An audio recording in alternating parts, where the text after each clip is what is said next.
Aleluia. Deus é bom. Deus é bom. Aleluia. Pai do céu, meus irmãos. Deus é bom ou não? E o diabo não presta. Deus é maravilhoso. Que bom ver todos os irmãos aí. Vamos meditar um pouquinho na palavra. As crianças estão se comportando aí. Vocês estão achando estranho alguma coisa hoje? Aguenta um pouquinho, meus irmãos, você já vai entender. Vamos ler Mateus capítulo 18, do verso 1 ao verso 6, e depois do Mateus capítulo 19, verso 14. Glórias a Deus, glórias a Deus. E a palavra do Senhor diz assim: naquela hora aproximaram-se de Jesus os discípulos, perguntando: quem é porventura o maior no reino dos céus? E Jesus, chamando uma criança, colocou-a no meio deles e disse: em verdade vos digo, se não vos converterdes e não vos tornardes como crianças, de modo algum entrareis no reino dos céus. Portanto, aquele que se humilhar como esta criança, esse é o maior no reino dos céus. E quem receber uma criança tal como esta, em meu nome, a mim me recebe. E qualquer porém, que fizer tropeçar um desses pequeninos que creem em mim, melhor lhe fora que pendurasse ao pescoço uma grande pedra de moinho e fosse afogado nas profundezas do mar. Mateus 19, 14. Jesus, porém, disse: deixai os pequeninos, não os embaraceis de vir a mim, porque dos tais é o reino dos céus. Amém? Senhor meu Deus e meu Pai, em nome de Jesus, te louvamos, te glorificamos e colocamos mais uma vez as nossas vidas na tua presença. Pai, precisamos muito, muito do Senhor. Somos completamente dependentes do Senhor. Como já louvamos aqui nesta tarde, se não temos o Senhor, não temos nada. E por isso precisamos tanto da tua orientação para nós, tanto na nossa vida pessoal, como na nossa vida ministerial, como igreja, profissional, familiar, em tudo, Pai, nós precisamos do Senhor. Pai, sê conosco nesse momento e que o teu santo nome seja glorificado em nome de Jesus. Amém? Irmãos, podem sentar um pouquinho? Antes de começar, e a título de introdução, eu gostaria de partilhar uma experiência que eu tive com os irmãos aqui há algumas semanas atrás, não lembro se foi uma ou duas, e algumas semanas atrás eu fui convidado a participar de um culto. E não é muito comum eu frequentar outras igrejas, até porque a maior parte dos cultos às vezes é à tarde, e o nosso culto também é à tarde, mas era domingo de manhã, então eu podia ir e fui. E quando cheguei lá, era uma igreja diferente daquilo que a gente faz aqui, era uma igreja num contexto familiar, não deixa de ser uma igreja, é só diferente da nossa liturgia daqui, num formato de célula, numa casa. Havia um lugar que era como se fosse um púlpito, que era uma mesa, cadeiras em volta e talvez umas 25, 30 pessoas. E o culto começa, como começa qualquer culto, né? Acredito eu, com a leitura da palavra, onde todos participaram. Achei bastante curioso, inclusive as crianças participaram. Depois tinham os louvores da harpa, a capela, onde todos participaram, né? Inclusive as crianças participaram, e a palavra e o fim. E eu saí de lá, eu confesso que eu saí de lá um pouco assim maravilhado, contente com aquilo que eu tinha visto ali, não porque tinha sido pregado nada do outro mundo. Foi uma boa palavra, uma exposição de 1 Coríntios capítulo 15, muito bíblica, um irmão estava preparado. Também não foi o louvor que me impressionou, o louvor normal, louvor é sempre louvor, é bom, seja a capela, seja com instrumento. Claro que a gente aqui tem uma equipe muito bem ensaiada e treinada, né? Os dedos de ouro ali, mas agora vai pegar essa questão dos dedos de ouro, né? E com muito esforço e dedicação, e fazem um esforço muito grande para apresentar, para conduzir, não apresentar, mas acaba também ser uma apresentação, mas conduzir a igreja na adoração. Mas louvor é sempre bom. O método também não me impressionou. Nós fazemos célula habitualmente, então a gente está habituado a esse contexto de culto de lar, então não me impressionou, todos com oportunidade, muito participativo. Agora, o que me deixou muito admirado nesse culto e muito feliz foi a participação das crianças no culto. E isso eu fiquei admirado. Por exemplo, lendo a Bíblia em público, né, sem qualquer tipo de problema. Havia ali crianças dos 5 aos 12 anos de idade, em que quando chegava a vez de ler, lia, e não tem aquela coisa, estou com vergonha, não quero ler, não. Liam dentro da sua dificuldade, mais bem lido, menos bem lido, mas liam. Não tinha, assim, aquelas vergonhas que a gente vê, às vezes, com os nossos filhos, né? Eu falo com os meus também, principalmente os meus, né? Crianças pedindo o hino da harpa, né? Curioso, né? Eu quero o 410, uma criança que sabia os hinos, que pedia os hinos, né? Isso, a maioria dos crentes às vezes nem sabe os hinos das harpas mais, e aquelas crianças sabiam, estavam ali. Não havia crianças no tablet, não havia crianças no telemóvel, não havia crianças a pintar. Eram cerca de 10 crianças entre os 5 e os 12 anos de idade. Foi muito bonito. O mais bonito daquilo tudo, para mim, foi a reverência que aquelas poucas crianças que estavam ali tinham no momento do culto, né? Eu não ponho em causa o trabalho, eu não sei quais são as intenções daquelas pessoas, eu não conheço aquelas pessoas. Eu fui convidado por alguém, mas não era o líder da igreja, não sei se tem um líder, deve ter, né? Normalmente tem que ter, né? Eu fui convidado pelo anfitrião e eu me admirei pela reverência que havia. Agora, eu não sei as intenções, eu não sei se as pessoas são bem intencionadas ou não sei se a doutrina é correta, eu só vi uma pregação não dá para definir isso, mas me impressionou a capacidade de fazer entender às crianças que elas também fazem parte do culto, né? E isso é muito importante. E eu pensei cá para mim, nós como pais, e atenção que tudo o que eu vou falar aqui é para mim também, porque eu sou pai de 2 crianças, uma já foi arrebatada, não sei nem onde é que está. A outra está lá, a Maria está ali, que eu já disse para a Karen dar um beliscão caso ela se porte mal.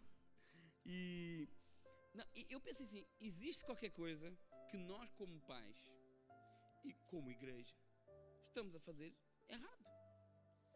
Existe algo que nós não estamos conseguindo passar para as nossas crianças. E os irmãos às vezes podem pensar assim, não, mas o ambiente de célula é diferente. Não, não é. Um ambiente de célula é um culto, seja numa casa particular, seja no prédio de uma igreja. Aliás, as igrejas começam naquele ambiente. Aquele ambiente que eu estava ali é muito mais próximo da igreja primitiva do que este que nós estamos aqui. É muito mais próximo da essência da igreja do que esse que nós estamos aqui. Então eu fiquei muito admirado, e não é porque era uma célula, porque o mesmo nós não vemos nas nossas células. Porque se fosse por ser célula, as nossas células eram um exemplo também, e não são. Algumas são uma vergonha. Me perdoem. E eu sei que todo mundo faz a célula com muito zelo e com muita dedicação e com muito esforço. Eu não quero aqui de maneira nenhuma desmotivar, mas é uma verdade. Existem células que é uma vergonha em relação às crianças. E quem já ministrou em célula aí sabe o tanto que às vezes é difícil ministrar com as crianças gritando, fazendo barulho, andando de patinete para cá e para lá, e jogando bola e brigando e não sei o quê. Então não é porque era uma célula que era diferente, porque a gente tem células e continua sendo às vezes a mesma coisa.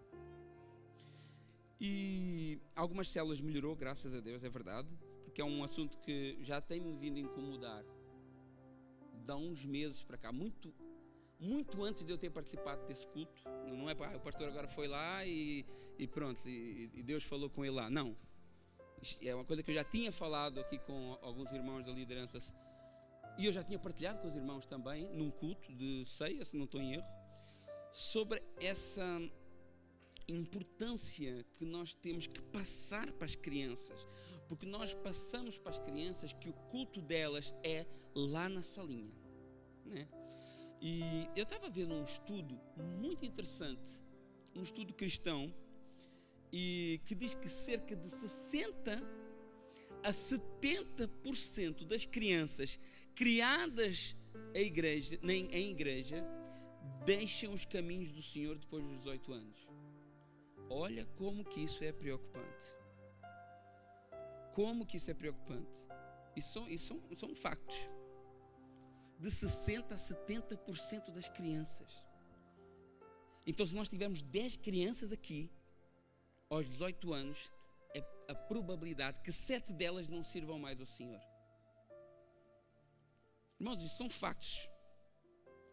Isso é muito preocupante para nós. Me perdoem, porque hoje a palavra talvez não vai ser tanto uma pregação, mas é uma reflexão para nós. Isso é preocupante para nós. Pastor, mas a palavra não diz que se eu ensinar a criança no caminho que ela deve andar, quando ela for velha, não se desviará dele, né? Provérbios 22, verso 6. Então, pastor, a palavra está falhando? Não. A palavra não está falhando. Quem está falhando somos nós. Porque nós não estamos cumprindo essa palavra. Primeiro que essa palavra também não é uma promessa absoluta. Isso é um princípio de sabedoria. Está lá em Provérbios. E segundo, porque a ideia de ensinar aqui fala em moldar, colocar as mãos na massa, trabalhar o evangelho na criança, e isso custa. É muito mais fácil para nós entregar um telemóvel nas mãos deles. É muito mais fácil para nós colocar um tablet nas mãos deles. É muito mais fácil deixar na casa de alguém. Ensinar a criança no caminho não é só vir junto para a igreja, não. Porque nós entendemos que é assim, né? Olha, dá a mão e vem comigo para a igreja. Sim, isso é um dos caminhos, mas não é só isso. Porque talvez se eu chamasse aqui algumas crianças que estão aqui, eu perguntasse a essas crianças assim: olha, você vê o seu pai ou a sua mãe orar? Talvez muitas delas diziam: não, nunca vi. Talvez se eu chamasse aqui alguns jovens, alguns adolescentes e dissesse assim: você vê o seu pai ou a sua mãe lendo a Bíblia? Talvez muitos deles iam dizer assim: não, nunca vi. Então nisso já muitos falhamos. Muitos já não têm testemunho para andar no caminho. Então para muitos andar no caminho é só pegar na mão e trazer para a igreja. E esse é o único caminho que fazem junto com eles. Na igreja vem, graças a Deus nós temos um ministério infantil abençoado, né? É uma bênção, hoje estão de folga aí, não é costume, mas é abençoado, que se dedica, que imprime, que investe.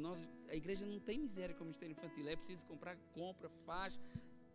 A Ângela está aí para testemunhar disso. A gente se preocupa, mas o ministério infantil não pode se tornar num bezerro de ouro da igreja. Porque eu vou para a igreja porque o ministério infantil é muito bom. E às vezes nós na igreja levantamos bezerros de ouro. Ou o ministério infantil, porque se não tiver ministério infantil nem vou para a igreja, porque eu vou ficar com o meu filho, ele é irrequieto, eu sei. Eu tenho 4, né? Eu sei o que é isso. Eu sei o que é estar na igreja com uma criança com 1 ano e meio, 2 anos, e outra com 4, 5. São 2 idades complicadas para estar na igreja. Sem salinha. Eu sei que é difícil.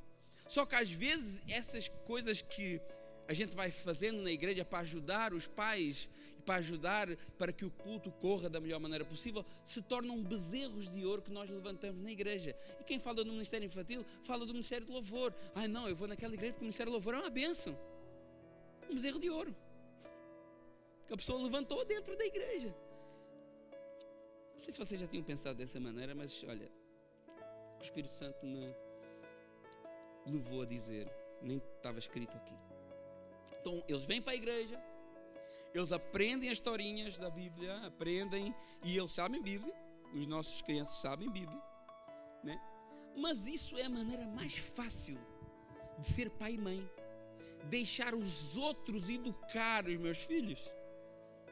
Mas o ensino à criança no caminho que deve andar significa arregaçar mangas e moldar e trabalhar e formar o caráter de Cristo na vida delas e ser uma referência para a vida delas.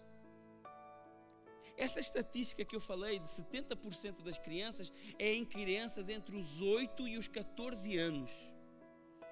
Entre os 8 e os 14 anos. Porque não basta, chega uma certa idade, que não basta elas saberem as histórias da Bíblia.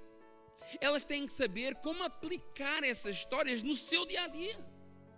Não basta dizer o que a Bíblia diz. Tem que explicar porque é que a Bíblia diz. Não basta dizer é assim porque Deus quer. Tem que explicar porque é que Deus quer. E a Bíblia tem todas essas respostas. E as crianças e os adolescentes fazem perguntas difíceis. Eles querem saber de onde é que veio Deus. Eles querem saber, né, porque é que Jesus teve que morrer. Né, porque é que eu tenho que vir à igreja. Né? Eles estão na idade dos porquês. De fazer perguntas. E é durante a semana que essas perguntas vão surgindo. Porque é durante a semana que eles vão questionar o que aprenderam aqui nessa linha. Mas você que tem filhos no Ministério Infantil, pelo menos pergunta o que é que foi trabalhado nessa linha, por exemplo. E desenvolve isso com ele. Nós como pais, irmãos, nós temos que ter consciência dessa responsabilidade. Nós temos que preparar os nossos filhos para serem cristãos maduros na fé. Preparar os nossos filhos para serem cristãos convictos daquilo que acreditam. Mas talvez nem você é convicto. Talvez, se bobear. Mas você tem que ensinar o seu filho. Os nossos filhos, eles têm que saber o que é um culto a Deus. Eles têm que saber o que é que esse momento representa. Nós temos que prepará-los para cultuar. Nós temos que preparar para ler a palavra de Deus numa célula, se for necessário. Nós temos que preparar para fazer uma oração no culto, se for necessário. Nós encaramos esse tipo de coisas como se fosse coisa do crente do outro mundo. Não, orar em público, ler em público, isso é coisa de pastor, isso é coisa de obreiro. Não, isso é coisa de crente. Isso é coisa de crente.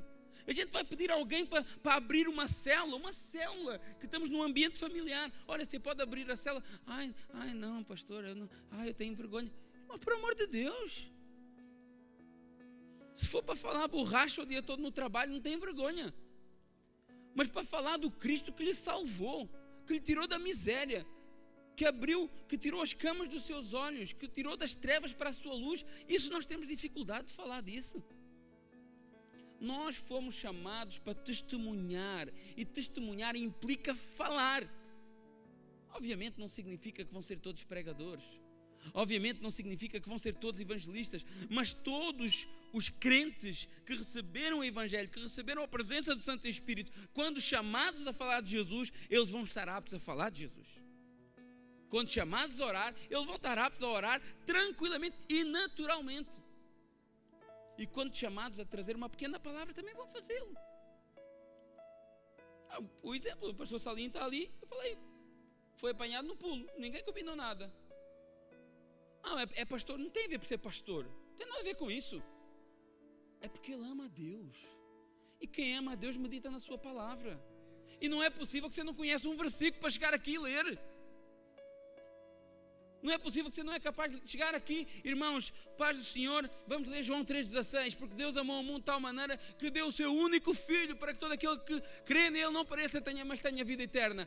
Vamos orar? Ora, pronto, fechou. Será que nós não conseguimos fazer isso? É tão simples. E nós temos que transmitir isso para o nosso filho. Nós não podemos passar uma ideia de que pregar o Evangelho, de que estar num púlpito, de que orar numa igreja, de que cantar é uma coisa para crente iluminado, porque não existe isso. Todo crente salvo é apto para pregar e anunciar o Evangelho. É salvo, pode pregar. É salvo, pode batizar. A religião que cria essas coisas aí. Não, porque para batizar tem que ser um pastor, o presbítero. É salvo. É salvo, verdadeiramente. Cristo entrou no coração. Tem fruto. Está apto. Nós precisamos de ter plena consciência que os nossos filhos, o seu filho, a sua filha, ela faz parte do culto a Deus. Maria, o culto é aqui, Maria. Maria, o culto é aqui. ela faz parte do culto a Deus. Eles não estão num momento paralelo lá. Não estão num momento paralelo. Eles estão num culto a Deus. Seu filho e sua filha devem ser um adorador também. Seu filho e sua filha devem ser um pregador também. Seu filho e sua filha devem ser um evangelista também. Mas mais importante do que tudo isso, o seu filho e a sua filha devem se comportar como um filho de Deus. E um dia ele vai ter que confessar Jesus como seu Senhor. Um dia ele vai ter que se batizar. Um dia ele vai ter que descer as águas do batismo. Você já pensou nisso? Porque Deus não tem netos. Deus tem filhos. Deus tem filhos, Deus não tem netos. Eu posso ser o maior pastor do mundo, que nem sou. Devo ser dos piorzinhos que tem. Pode ser a maior pregação do mundo, tudo. Se o meu filho e a minha filha não tomaram uma decisão para Cristo, isso não vai valer de nada. E Jesus ama as crianças. O texto que a gente leu aqui demonstra o amor e o cuidado que Deus tem pelas nossas crianças. Jesus tem um cuidado especial. Olha o que Jesus diz em Mateus 18:10. Eu não li esse texto no início, mas está dentro do contexto, Mateus 18:10. Olha o que Jesus diz, algo que isso até confunde a cabeça às vezes aí dos teólogos de plantão. Mateus 18:10 diz: vede, não desprezes qualquer desses pequeninos, porque eu vos afirmo que os seus anjos nos céus veem incessantemente a face do meu Pai Celeste. Olha, Jesus não está falando aqui de anjo da guarda, ok? Não é isso que Jesus está falando. O que Jesus está demonstrando aqui é que eles podem ser pequeninos aqui na terra, mas no céu eles têm uma representação constante diante do Pai. Eles têm privilégios. Jesus está dizendo aqui algo muito sério. Ele pega em algo que às vezes os homens até podem desprezar, né? Os pequeninos, os simples. Claro que aqui tem uma abrangência, não está a falar só de crianças, mas ali o exemplo foi uma criança. E ele pega aqui os pequeninos, as crianças, os simples, os que não têm posição, aqueles que podiam ser desprezados, e revela uma realidade invisível. No céu eles não são ignorados. E quando Jesus diz os seus anjos veem a face do Pai, e a gente sabe que a Bíblia diz em Hebreus capítulo 1 que os anjos são espíritos ministradores para servir aqueles que vão herdar a salvação. No caso das crianças, esses anjos diz que parece que têm uma posição especial, né? Acesso direto à presença de Deus, posição de honra, uma prontidão em servir. Então é uma linguagem simbólica de uma corte real, com servos que estão diante de um rei, preparados para agir a favor daqueles que vão herdar a salvação. Jesus mostra aqui um contraste muito forte.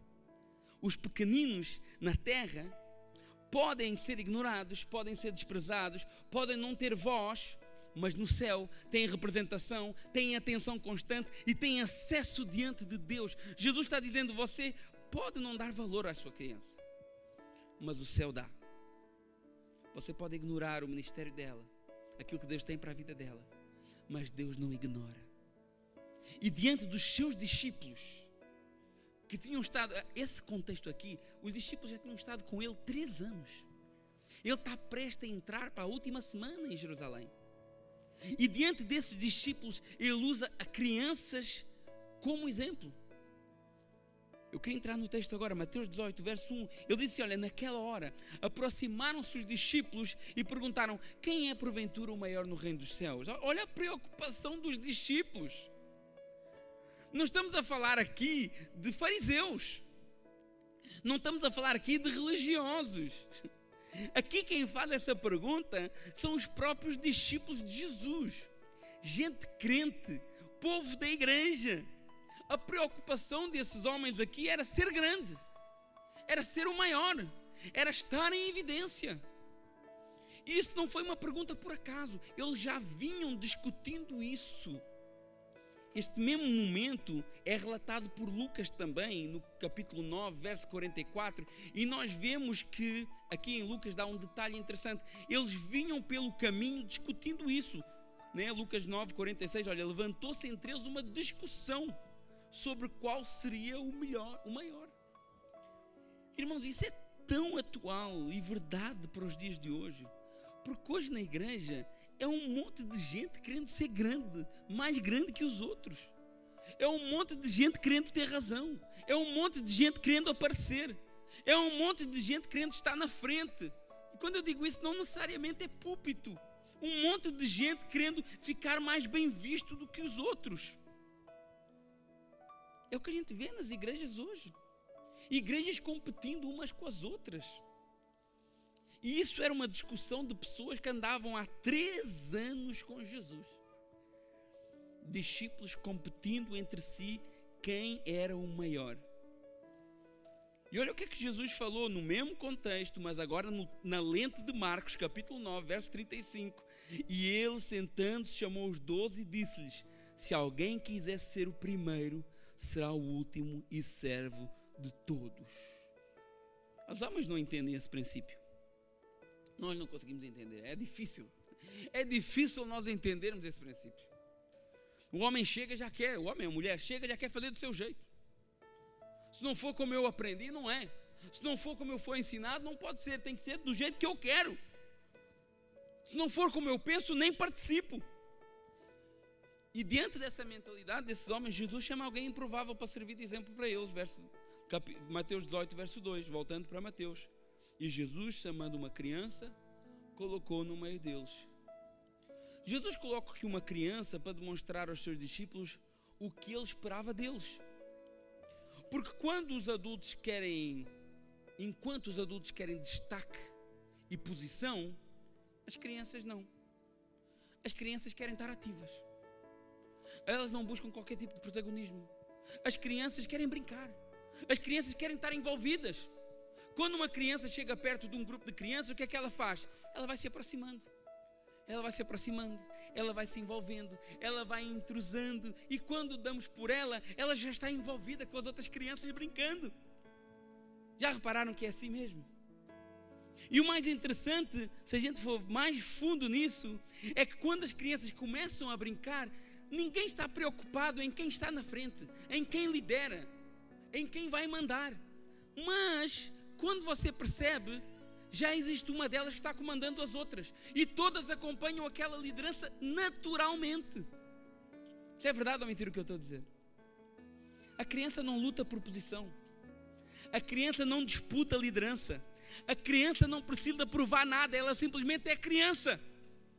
Inocente, sem soberbas, mas com desejo de estar envolvida, com desejo de ser útil, independentemente da sua posição, com humildade. O pastor Salim deu um exemplo ali tão maravilhoso de uma criança. Eu lembro o Simão uma vez saiu daqui, acho que ele estava nu ou de cueca, e entrou na igreja lá do lado. E para ele está tudo certo. Ele tinha 2 anos, a gente chegou aqui, ele tinha 2 anos, e para ele estava tudo certo. E se estivesse sem cueca também ia.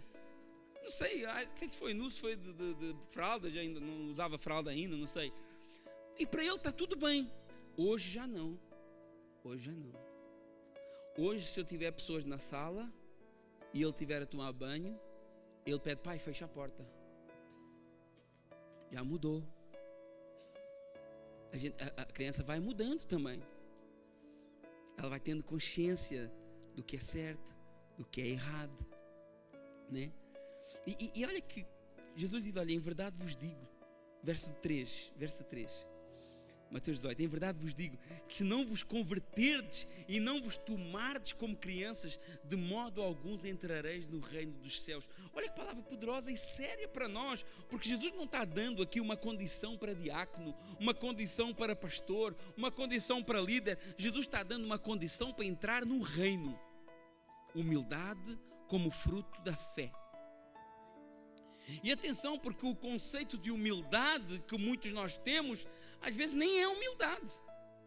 Porque às vezes nós pensamos que o irmão humilde é aquele que tem poucos recursos, ou aquele que tem pouco conhecimento, mas humildade não tem nada a ver com isso.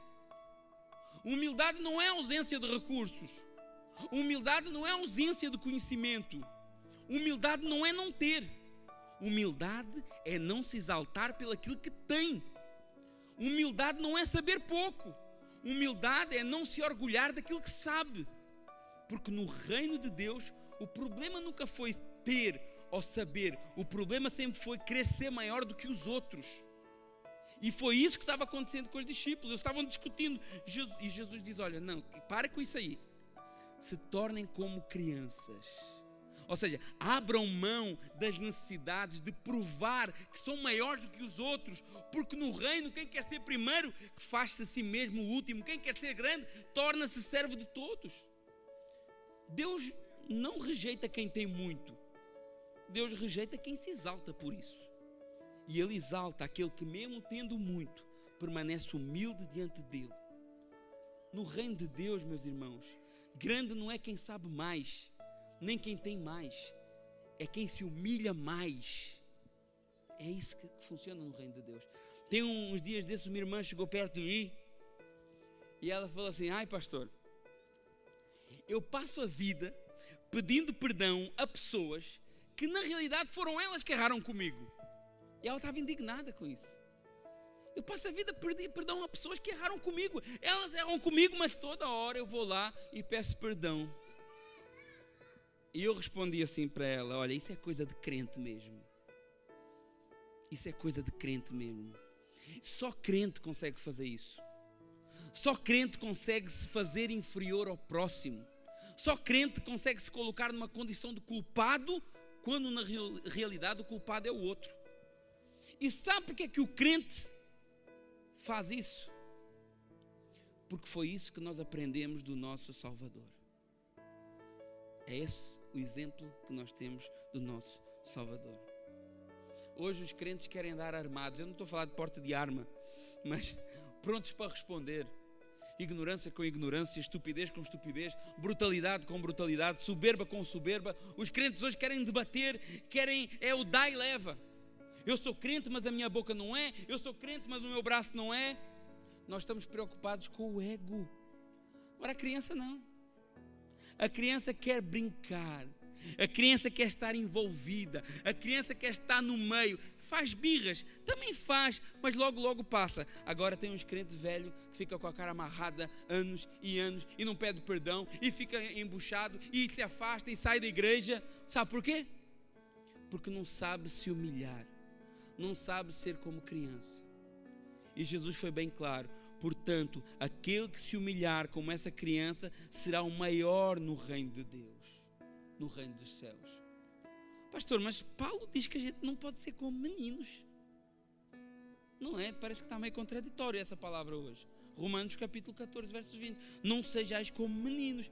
Mas Paulo e Jesus estão falando de assuntos diferentes. Paulo fala de maturidade no entendimento.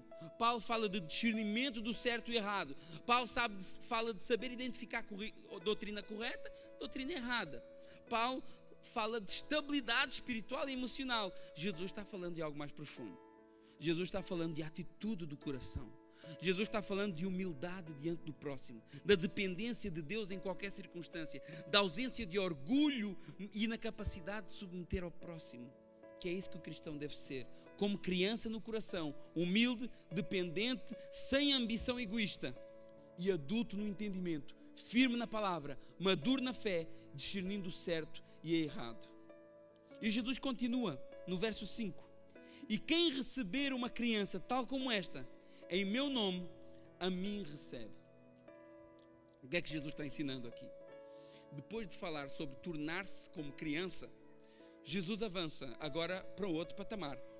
Não é só em ser como criança, na humildade, mas também como eu trato uma criança, como eu trato os pequeninos. Quando ele diz assim, olha, receber uma criança, não é pegar no colo, cuidar, necessariamente não está a falar aqui só de uma criança no sentido literal, com as suas necessidades, mas fala de algo mais profundo, né? Daquelas crianças também no sentido espiritual. Pessoas simples, pessoas humildes, sem status, dependentes, os pequeninos no reino, aqueles que ainda são crianças tanto literalmente como na fé, aqueles que é preciso paciência, aqueles que dão trabalho, aqueles que ainda não sabem como funciona o Evangelho, aqueles que ainda são imaturos na fé, e claro também as crianças de colo, que são os pequeninos. E nós, os mais maduros, devemos recebê-los em nome de Jesus. não é um acolhimento de qualquer jeito. Nós recebemos por causa de Cristo. Não é porque a pessoa mereça, às vezes alguns nem merecem. Mas por causa de Cristo eu recebo. Com a motivação correta do reino.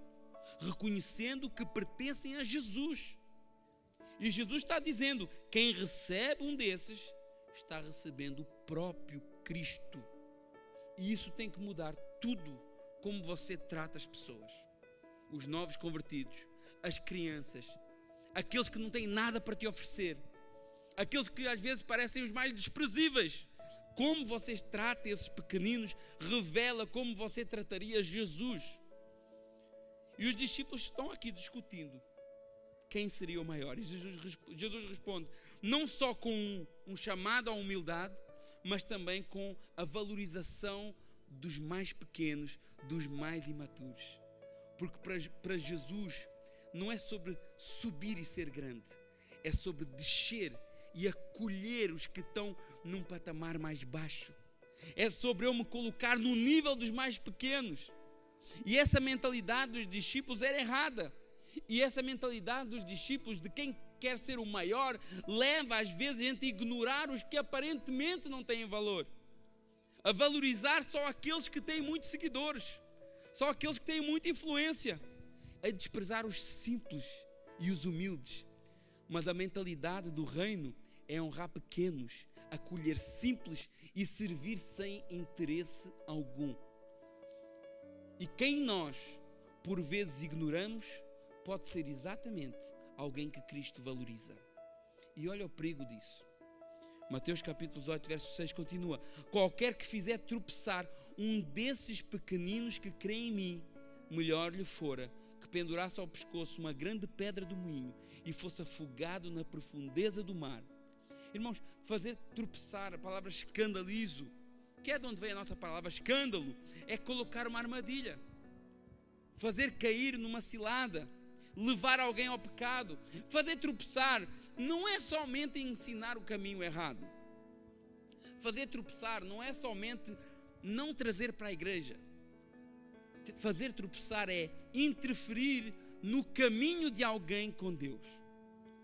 E o que é que significa isso, passando para o contexto que nós começámos a falar aqui, que é o contexto das nossas crianças? É que por vezes nós podemos até andar no caminho certo com os nossos pequenos, mas estando colocando obstáculos no caminho deles. Não só por conta da nossa conduta que não honra a Deus, um mau testemunho que tem influência sobre a vida deles, mas também podemos estar colocando obstáculos na vida dos nossos filhos pela maneira que nós abordamos a importância das crianças e dos pequeninos no reino de Deus e na igreja. E a criança, ela tem que entender que ela faz parte do corpo também de Cristo, que é muito mais do que isso aqui que está visível. A criança precisa entender o que é um culto a Deus. A criança, ela tem que entender o que é o temor do Senhor.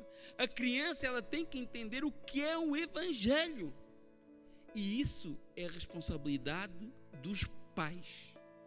O Ministério Infantil está aqui para apoiar. Eu sei que hoje está sendo difícil para quem tem criança pequena aí, mas também é uma maneira de nós valorizarmos o Ministério Infantil e vermos como é importante para a igreja. Mas às vezes é preciso um chacalhão, é preciso nós termos uma chamada de atenção e ver que nós temos uma responsabilidade gigantesca, que ninguém tem essa responsabilidade por si. A sua é sua, a minha é minha. E cada pai, individualmente, se não tem esse cuidado, ele está colocando tropeços na vida delas. Irmãos, falta nós explicarmos o Evangelho às nossas crianças.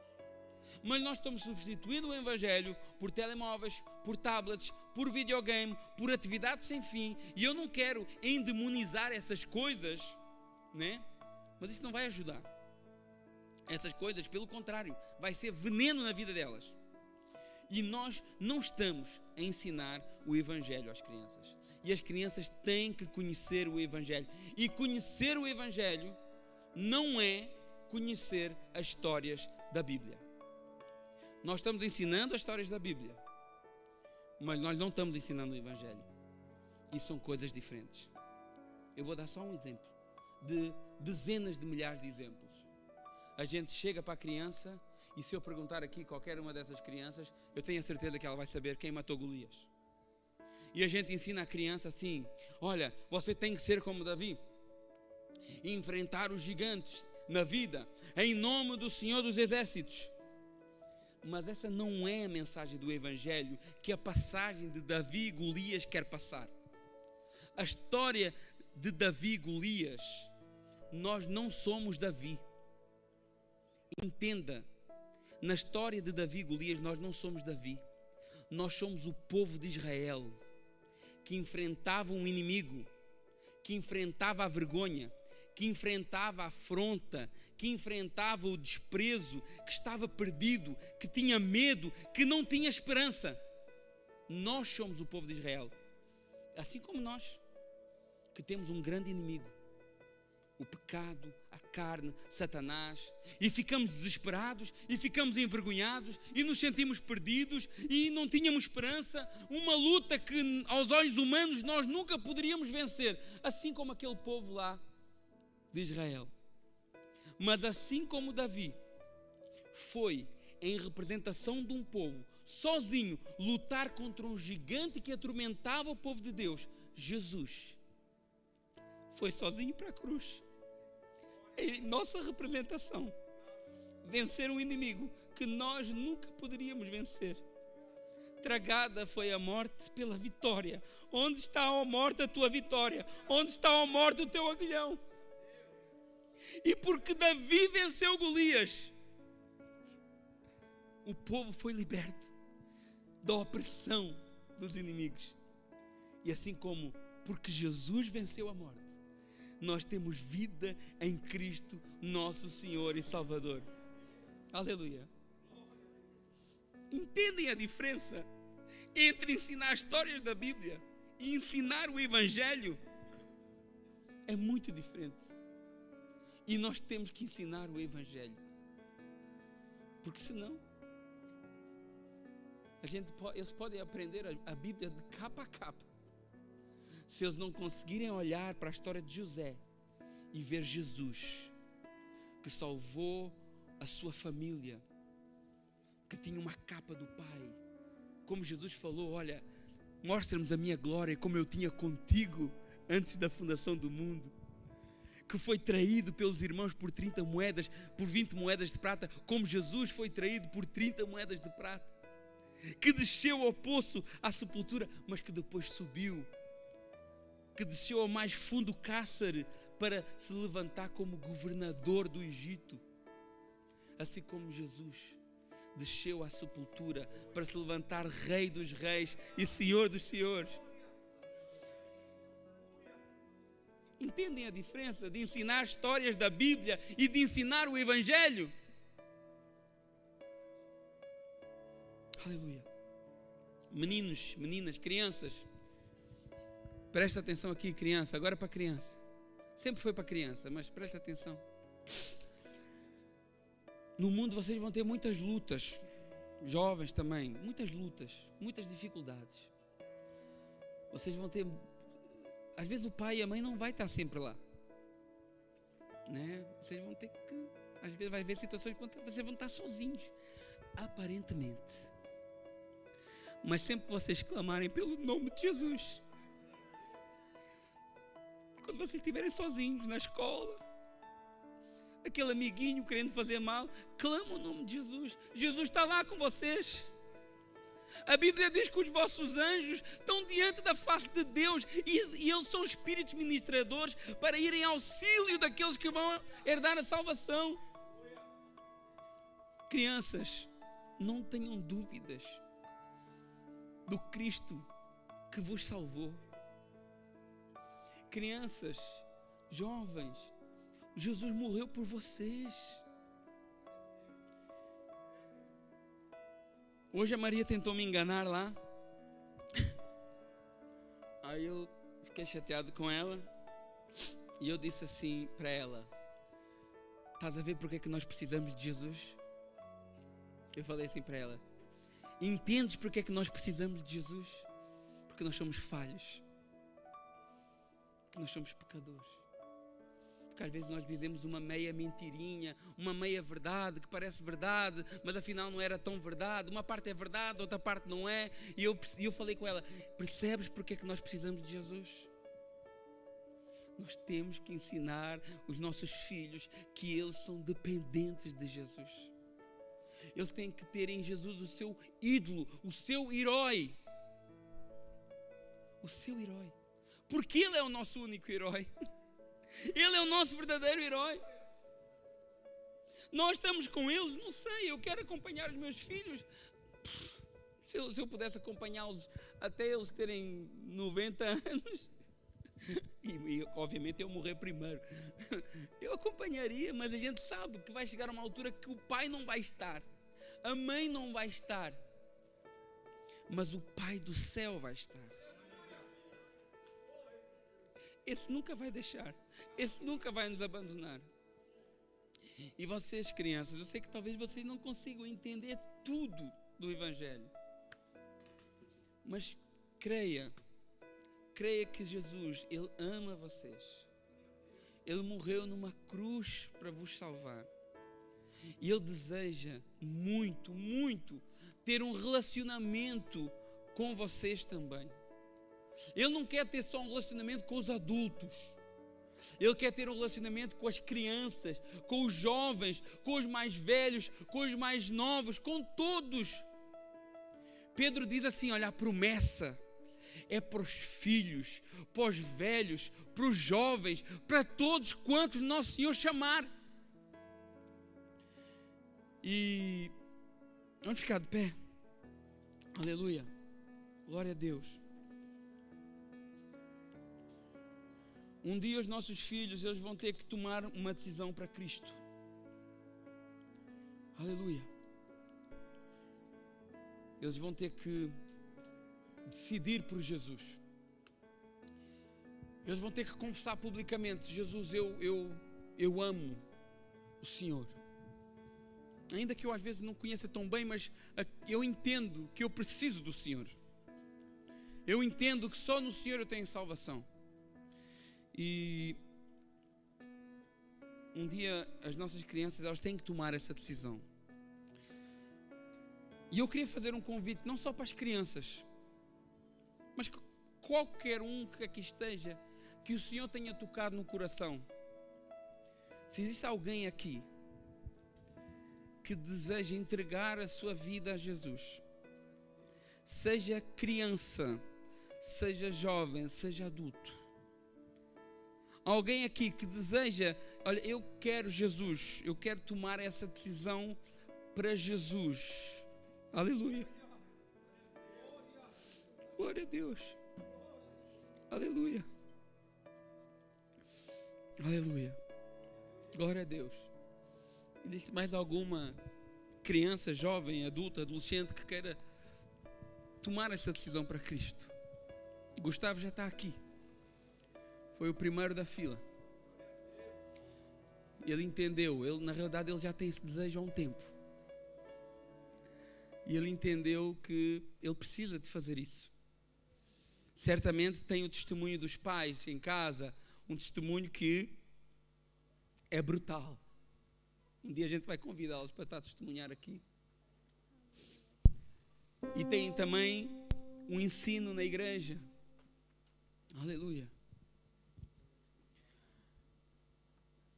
Aleluia. Eu quero dar essa oportunidade hoje para as crianças, para estarem fazendo essa confirmação pública de fé. Aleluia. Glória a Deus. Santo é o teu nome. Aleluia. Aleluia. Glória a Deus. Aleluia. Glória a Deus. Exaltado é o teu santo nome. Toda honra, toda glória seja dada a ti. Esteja orando. Coloque as suas mãos para cá. Vamos orar por eles.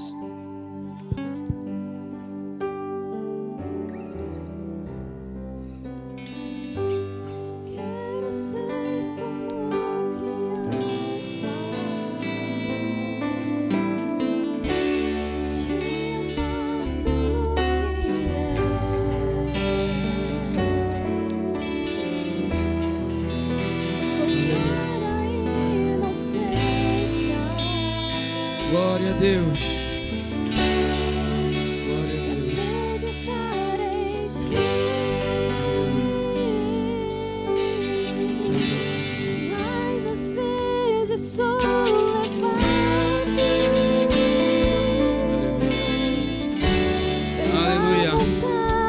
Glória a Deus, aleluia. Torno-me dependente e deixo de simplesmente crer.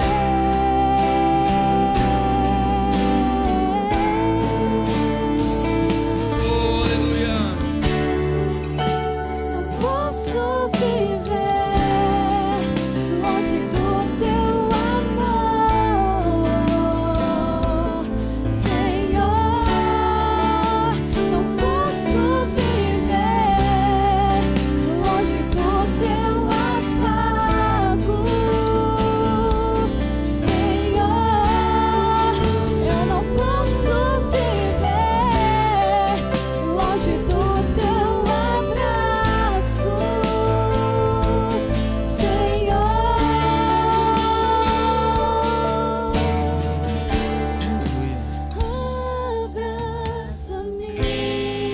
Aleluia. Vamos estar orando. Eu queria a atenção dessas crianças agora aqui. Crianças, olhem para mim aqui.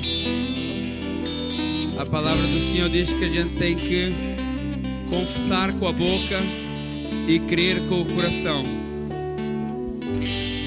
Vir aqui à frente não necessariamente muda nada, se for só para ficar bonito. Vir aqui à frente só para ficar bonito não muda nada.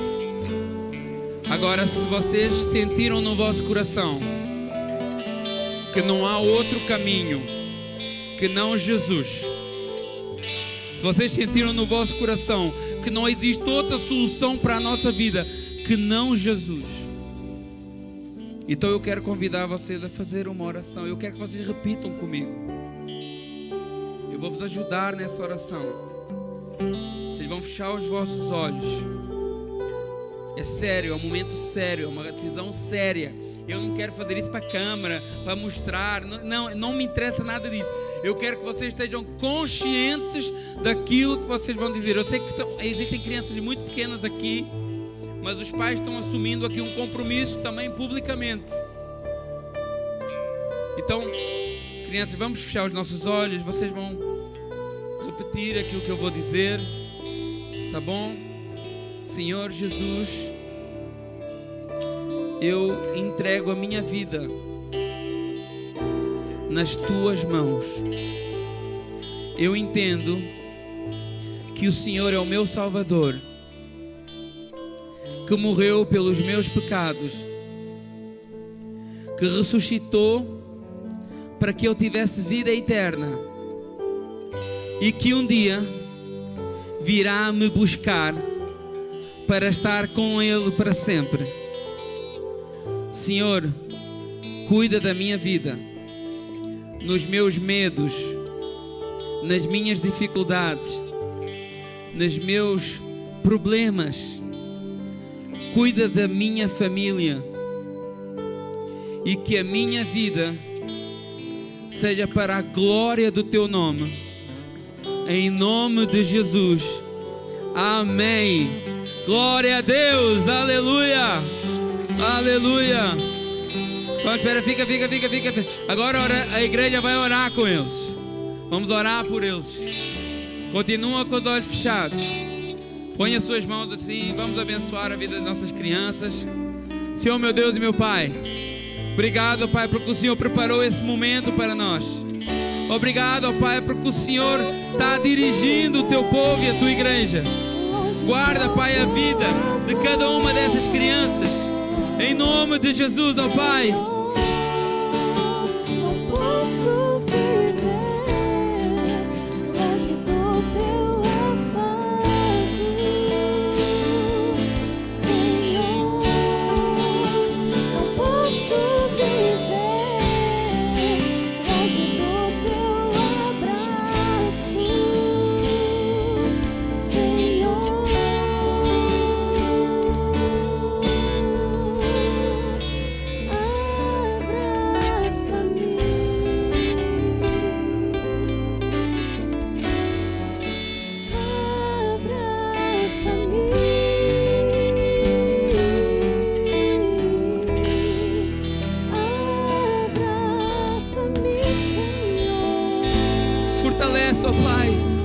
fortalece na tua presença, guarda de todo mal, fortalece, ó Pai, no meio deste mundo corrompido, livra de todo o vício, de toda a maldade, de toda a influência maligna.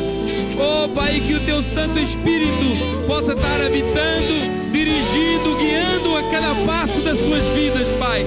Guarda a vida dos pais, educa, Senhor, revela-te na vida deles, Pai, em nome de Jesus.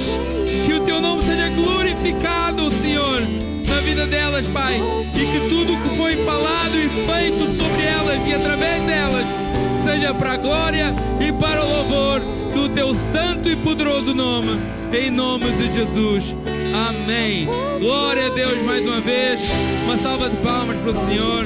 Deus abençoe as nossas crianças. Aleluia.